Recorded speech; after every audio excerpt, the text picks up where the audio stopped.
السلام علیکم ورحمۃ اللہ تعالی وبرکاتہ۔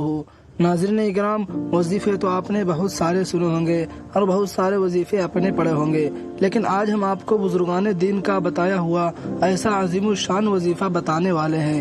جو بھی بندہ یا بندی اس وظیفے کو پڑھتا ہے تو اللہ تبارک و تعالیٰ کا خاص بندہ بن جاتا ہے، اور اللہ تبارک و تعالیٰ اس کو ہر وہ چیز عطا فرما دیتا ہے جو اس عمل کو پڑھنے کے بعد بندہ مانگتا ہے۔ یہ ایسا عظیم الشان وظیفہ ہے، اس عمل کو جو بھی پڑھتا ہے اللہ تبارک و تعالیٰ اس کے لیے آسمانوں کے دروازے کھول دیتا ہے، رزق کے بے شمار دروازے کھول دیتا ہے، اور اس کو ایسی جگہوں سے رزق عطا کرتا ہے جہاں سے اس نے رزق ملنے کا کبھی سوچا بھی نہیں ہوگا، کبھی گمان بھی نہیں کیا ہوگا۔ اور یہ کوئی معمولی انسان کا وظیفہ بتایا ہوا نہیں ہے، بلکہ بزرگان دین کا بتایا ہوا بہت ہی پاورفل، بہت ہی اور اس وظیفے کو کئی لوگوں کا نہیں بلکہ ہزاروں لوگوں کا آزمایا ہوا وظیفہ ہے۔ اس وظیفے کو جس نے بھی جس مقصد کے لیے پڑھا ہے اس کا مقصد وہ پورا ہوا ہے۔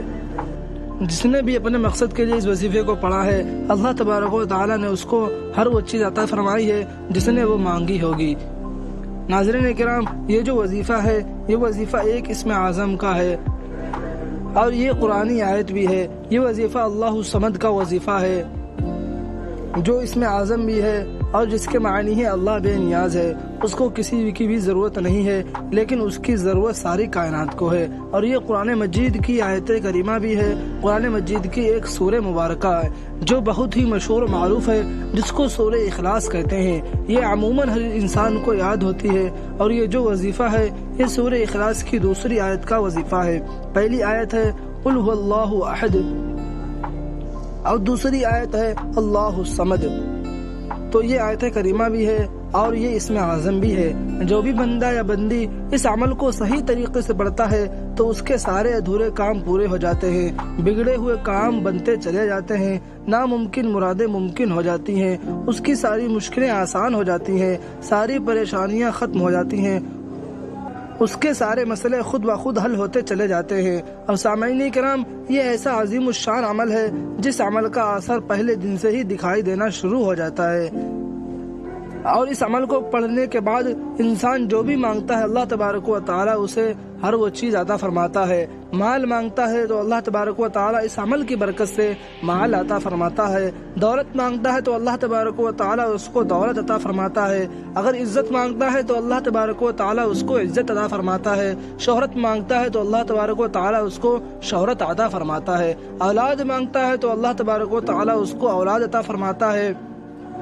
اپنے لیے رشتہ مانگتا ہے یا کسی اور کے لیے رشتہ مانگتا ہے تو اللہ تبارک و تعالیٰ اس کو بہترین اور نیک رشتہ عطا فرماتا ہے۔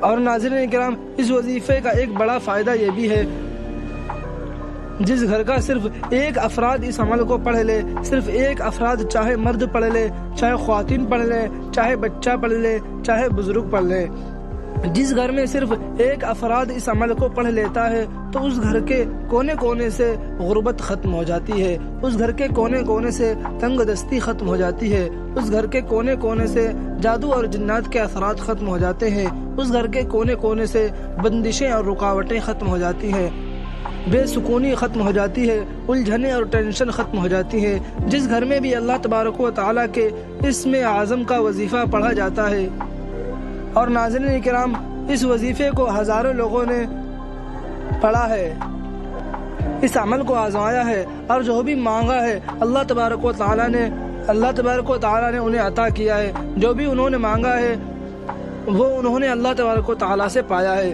تو سامعین کرام، آئیے دیر نہ کرتے ہوئے ہم بڑھتے ہیں اپنے وظیفے کی طرف، اور آپ کو ہم بتاتے ہیں کہ یہ عمل آپ کو کس طریقے سے پڑھنا ہے، کس دن پڑھنا ہے، کس وقت میں پڑھنا ہے، اور کتنی مرتبہ پڑھنا ہے۔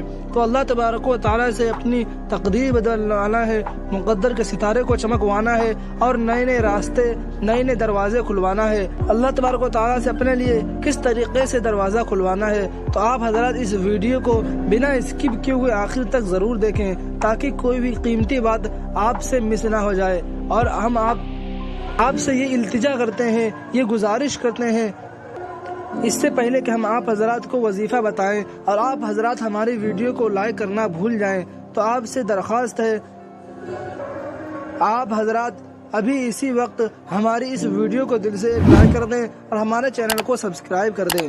تو ناظرین اکرام، چلتے ہیں اپنے وظیفے کی طرف۔ آپ کو سب سے پہلے اچھی طریقے سے وضو کر لینا ہے۔ وضو کرنے کے بعد آپ کو تنہائی والی جگہ پر بیٹھ جانا ہے جہاں پر آپ کو کوئی بھی ڈسٹرب کرنے والا نہ ہو۔ بیٹھنے کے بعد آپ کو سب سے پہلے 7 مرتبہ درود پاک پڑھ لینا ہے۔ درود پاک آپ کو جو بھی یاد ہو وہ پڑھ سکتے ہیں۔ بہتر تو یہی ہے کہ آپ درود ابراہیمی پڑھیں یا کوئی اور درود پاک، چھوٹا درود پاک آپ کو یاد ہو تو وہ بھی پڑھ سکتے ہیں۔ پڑھنے کے بعد آپ کو 100 بار اللہ الصمد پڑھنا ہے۔ 100 بار پورے پڑھ لینا ہے آپ کو، یعنی کہ ایک تسبیح پڑھ لینا ہے۔ پڑھنے کے بعد آپ کو آخر میں وہی درود پاک پڑھ لینا ہے جو درود پاک آپ نے شروع میں پڑھا تھا۔ پھر آپ کو اللہ تبارک و تعالیٰ کی بارگاہ میں رو رو کر، گڑ گڑا کر اللہ تبارک و تعالیٰ سے دعا کرنی ہے اپنی مشکلوں کے لیے، اپنی پریشانیوں کے لیے۔ انشاءاللہ تبارک و تعالیٰ آپ کی تمام مشکلیں، تمام پریشانیاں دور ہو جائیں گی۔ تو ناظرین کرام، ویڈیو کا ہم اختتام کرتے ہیں۔ ملتے ہیں اگلی ویڈیو میں، تب تک کے لیے اللہ حافظ۔ السلام علیکم ورحمۃ اللہ وبرکاتہ۔